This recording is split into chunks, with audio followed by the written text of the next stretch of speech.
Right, gamers, Steam Next Fest is well and truly here. What is Steam Next Fest, I hear you ask? Well, Steam Next Fest is a week-long event from February the 5th to the 12th, hosted by Steam, digital PC games outlet in which game developers, also known as devs, can showcase their games for maximum promo. Now, there are hundreds of demos to check out, which seems a little overwhelming, especially as we want to cram in as many demos as possible, right? Anyway, I did some of the hard work so you didn't have to. Here are 10 demos that I previewed and loved. 10. Minami Lane. Devs are listed as Doot and Blib Bloop. It's a cute, relaxing city builder. You have to customise your own street and tailor it to your villager's satisfaction, gaining the highest scores to win. You can have buildings like houses, a ramen restaurant, boba tea hut. We can make it look pretty with parks and upgrades. You can even pet the cats. Spot the tanuki in each round for bonus points. A tanuki is a Japanese raccoon dog. Knowledge. As you can see, the graphics were super cute. The music was also really appropriate. I would love to play the full version of this. The demo allows you to play the first 2 missions. The first one took me about 20 minutes, the second one a bit longer, so I'd say easily over an hour of playtime, if not more. This one's due for release on the 28th of Feb, so not long to go. 9. Tiny Terry's Turbo Trip. Yep, that was a mouthful. It's by Sneckflat, published by Super Rare Originals. Thanks to Dead Good Media for the early demo key. Privileged. This one's an exploration adventure, super fun, adorable, and hilarious right from the start. We initially meet Terry, who lets us know he wants a car at a job interview. His reason? It can make him famous if he's reckless enough. We go on adventures around town in our new car and meet various characters that can progress the story. I didn't drive too well, but hey, it's me. It has super cute art style and fun music that complements it too. This was wonderfully chaotic, super silly, and one of those carefree games that, I don't know about you, but I would love to play after a stressful long day. Sometimes you just don't really want to think too much. Anyway, I'd highly recommend. This one took about 50 minutes for me. Some areas were closed off, which is fine, it's a demo. They'll obviously be available for the full release. This one's coming soon. 8. The Lost Twins 2 by PlayDue. Now this is a cute puzzle adventure where you play as Ben and his twin sister Abby, who are trying to find their way back home. I didn't want this to end. I really love the colours in this. They were super vibrant and the art style was chef's kiss. Each scene was super gorgeous, as you can see. The music was gorgeous, soothing, relaxing. Even if you're stressing with all the puzzles, it had that calming vibe. I liked how the difficulty did increase slightly with each challenge, but not too much. I've not heard of the Lost Twins before, but I found out there was a mobile game that was quite popular. I'm glad it's come to PC now. This one's definitely worth a wish list. It took me about 30 minutes to complete the first 5 puzzles, due for release later this year. 7. Copycat. It's a cat game. It's by Spoonful of Wonder, which consists of 3 devs, published by Neverland Entertainment. Another one of those demos that I really didn't want to end. You play as a little cat called Dawn, and you're taken in by Olive, who adopts you. The demo gave a really cool insight of the story. Looks like it could take a darker or more emotional turn. On Steam, it tells us it's a wholesome, narrative-driven game about rejection, belonging, and the true meaning of home.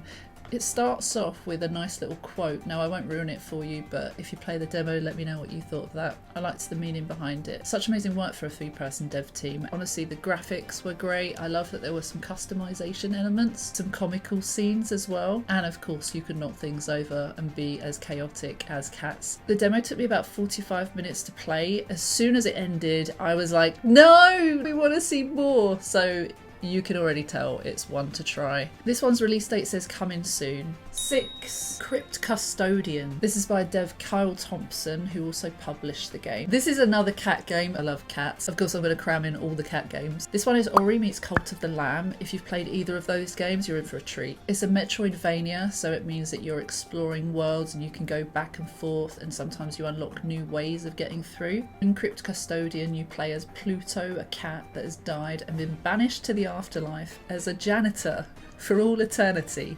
You can battle beasts, you can explore, and you can meet cute NPCs along the way. There was a lot of humour, the graphics were super cute, really did remind me of Cult of the Lamb. It had nice music to go along with it, and also cat game. This one took me about an hour and 5 minutes to complete before I reached the end of the demo. Again, I was left wanting more. It's coming in 2024. 5. Oddsparks by Massive Mini Team, published by Handy Games. This one was super cute. It's a colourful, cosy automation adventure. You can play solo or multiplayer. I only played solo.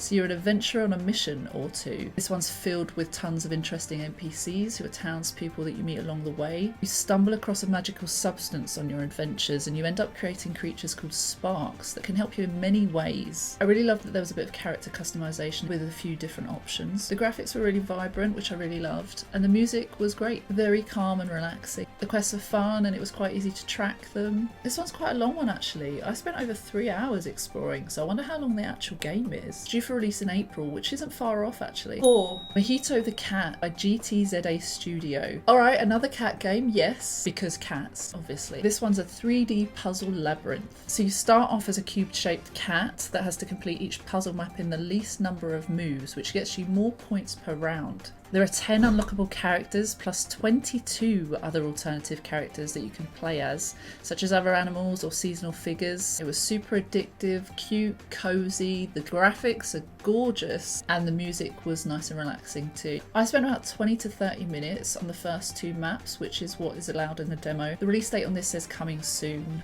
3.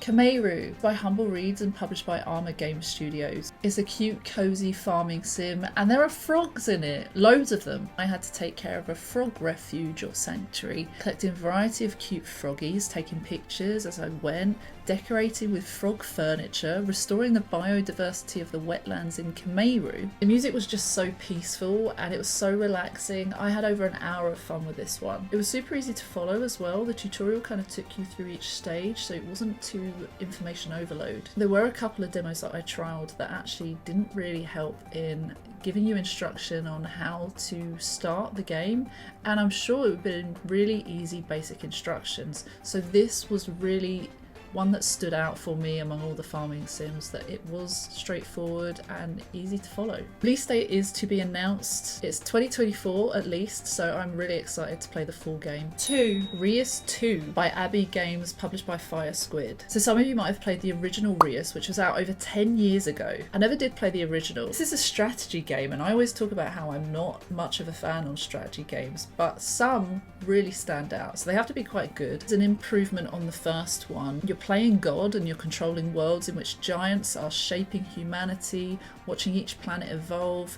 They can either flourish or misbehave, and can cost you, because some of them will self-destruct, and that may have happened in my first round. But I still had fun. I actually watched a couple of YouTube videos on this because it wasn't as straightforward for me to follow at first. I'm a bit slower, but once I had a look, I really got the hang of it and I really enjoyed it. I love the colours in this, the music was nice and relaxing, and who doesn't like playing God? For me, it took about an hour and a half, but definitely not as long if you're kind of a bit more well versed in that. The beauty of it is that you could play for hours and have different outcomes and fail and succeed in different areas and uncover different civilizations, all that. This one's due for release May 23rd, and I would actually like to play the full game. Yep, I said it. And 1. Sky, Children of the Light. I absolutely love this one. It was probably one of my favourites, dare I say it, of all the demos I played. Sky, Children of the Light is from the same devs that brought us Journey, that game company. This one's an MMO, which is massive multiplayer online, and the idea is that players are supposed to connect meaningfully with each other. You start off as a child of the light, and you've got to bring your light to others. You're travelling across beautiful landscapes, flying in some cases, and trying to find others like yourself. It's cozy, open world, MMO, meaning you can play with friends. One of our community members actually recommended this one to me. Shout out Apocalyptic. The visuals are stunning. The story looks like it could become quite deep, quite intense, which I really love sometimes. The good news is that the full version will be free to play with in-game purchases. This one had me entertained for over 3 hours, so you're getting a lot already from the demo. Release date on this is to be announced. Obviously you can spend loads of time before the release date because there's so much to see in there. Knowledge. And that's it. What did you think? Did you like any of those? Are you going to try any? Hopefully they'll be quite useful for someone. And if you like them and want more, I have plenty. Please follow for more videos like this in future. I'm trying out some new content and I'm really enjoying this, so I'll see you on the next one. By the way, you're like 1,000 times cooler now because you watched this video. You're welcome. You're welcome.